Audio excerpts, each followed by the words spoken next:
Is anybody else want to tap out? I say that every day, and what happens? Somebody tap. Is there anybody else that want to tap out? Welcome back. We are back with another one. If you're new here, hit that like button, subscribe. If you're a returning member here, man, I appreciate the love, the support, the comments. I try to comment every chance I get. But let's dive into this, man. I think we need to talk about this off the rip. We all one family, so it's like if you guys got brothers and sisters, if somebody talking crazy about your brother or sister or family member, you're gonna show out behind them. It's a lot of people, that's good and bad in the sports, and I never talk down on no player if they are good and bad. Ignorance follows ignorance, bro. But it's like, okay, now when you messing with the team, then it's bigger than Then it's just that. It's not like we're trying to go on here, and just gossip or anything. But The responding or coming out having to defend, your team or social media people that's talking about it, or giving a 2 cents on media and content that y'all putting out. This is one of the things that comes with being at Colorado. You don't really see programs doing it. You don't see coaches. Like, you would never see Nick Saban doing it, and some of these other like coaches and programs, the Texases, the Georgia, Kirby Smart, like some things that we seeing from Colorado players, Shador, the coach, everybody, you just don't see at other schools. And I guess that's the beauty of being at Colorado, is it's different. However, as a coach, you don't see it anywhere, really, in college football, in any top program. I mean, you don't see it in the lesser programs. In the NFL, you don't see it. So let's start off with, the video today, or the response today, or the coming out party today, talking about comments or players that done left. This is the problem I have with it. And for the Sanders boys particularly, this is something that I think it shows their age. I think as they get older, they will have a different perspective. Next year, they will be going into NFL locker rooms. I believe a lot of people that's going to be around them really ain't going to jive with some of the tactics they use. For example, in the NFL locker room, players come and go. Players leave the team that they was drafted with or signed with to go get a bag. You build those relationships, and every time a player leaves, you don't got to come out and say nothing. You don't have to defend the team and act like, a team that you play for, that's just it. Maybe in college it's a little different than the pros, but the way the NIL and the transfer portal is now, it's not. The problem I have with it is when they got to come out and constantly defend and debunk things and, like, quote unquote, stand on business. A couple things. One, they a little different than how they grew up to even feel like they got to come out and stand on business, if you will. And that's not even the biggest. The biggest thing is 60% of their roster is made up of transfer portal guys. Let me say that again. About 60% of the CU roster are made up of transfer guys. Maybe 75, 80% of their roster are made up of transfer portal guys, if you're talking about last year. But this year, they got 37 out, 34 in. Hello, somebody. 37 out that's left this year, and they got 34 in. So every time someone leaves and they come out and say how unloyal and, they not for the cause and this, but yet the next day they're high-fiving and riding in the Benz, listening to music and, BFFs with the players that's coming in through the transfer portal that wasn't loyal to their last team. And so what this shows you is, they only loyal to you when you playing with them. That's just it. So when you, like I say, when you go to the next level, NFL guys don't operate like this. And again, you can see their age, their immaturity a little bit. You build bonds and relationships with people, and that goes whether they're there or not. And see, when you able to, or I'm gonna say this, when you come from where a lot of these players come from, you value friendships, you value loyalty in the sense of that person as a man.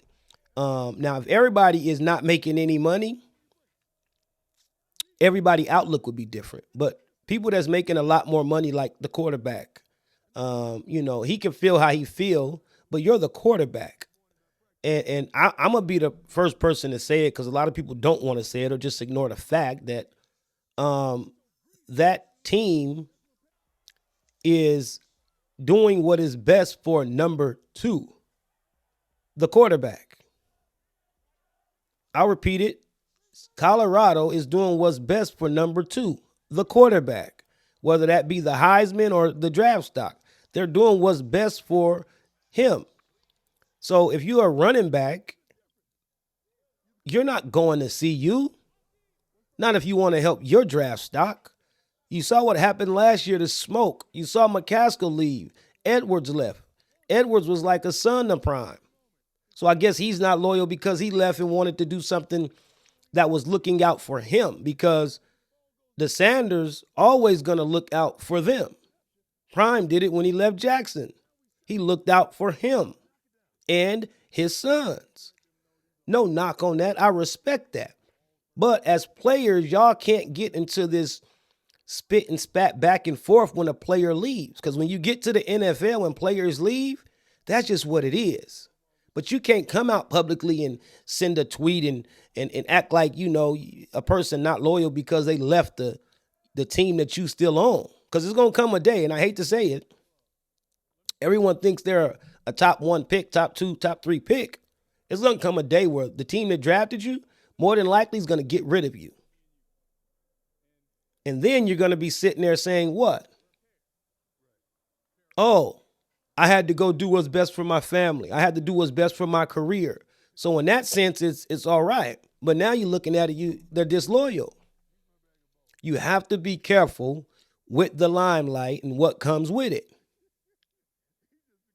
Sometimes saying something or coming out and having to respond all the time instead of focusing on the task at hand, soon as, just like last year, when the games start going the wrong way and you lose, people point it out. Oh, well, if you'd have been studying more, if you wouldn't have held the ball as long, if you would have made this read or did that. When you're losing, things that people deal with and accept or overlook, when you're winning, they just don't. So for my advice for these guys, especially at CU, and I'm sure coaches, I know a few players around the country, they think it's a joke. It's a joke. You don't need to respond. You should be worried about getting better.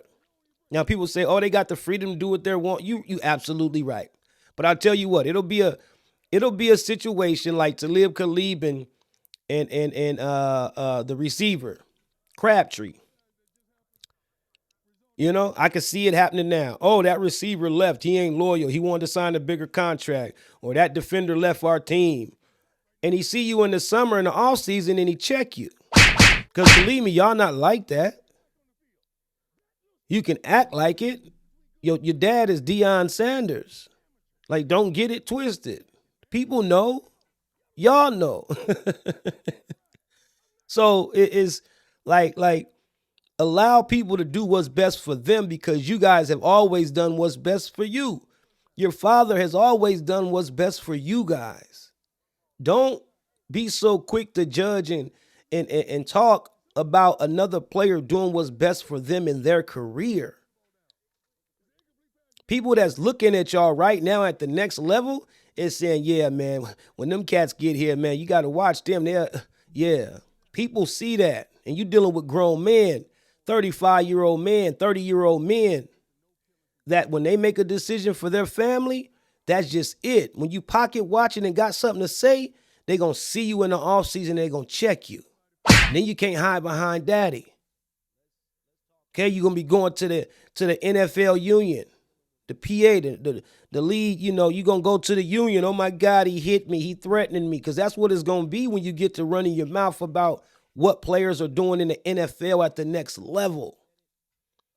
So let this be a lesson for you guys that, hey, when players go, they go. Wish them well, because most of your team is transfer portals.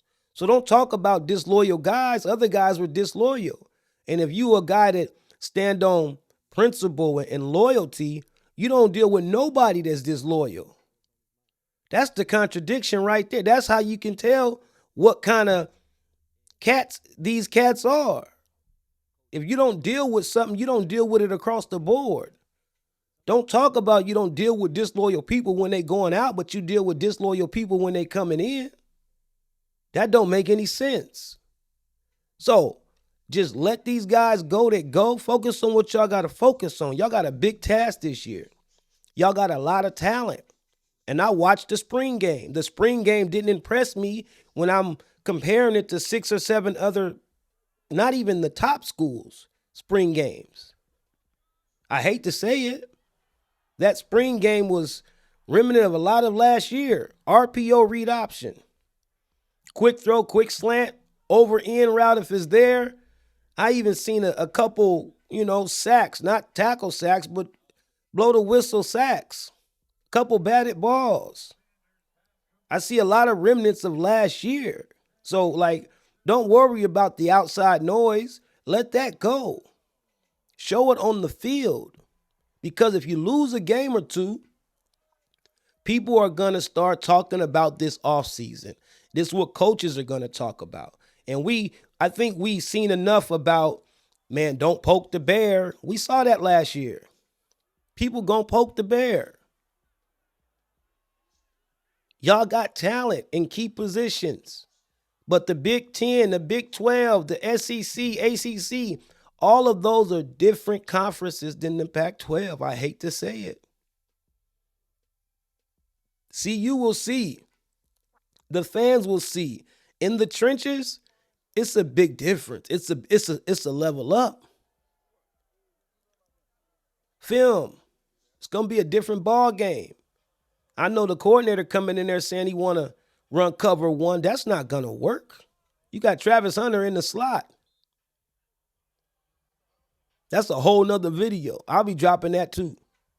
I'll be dropping the Travis Hunter update year 2 or going into year 3. I will be dropping that. My thoughts on him playing slot.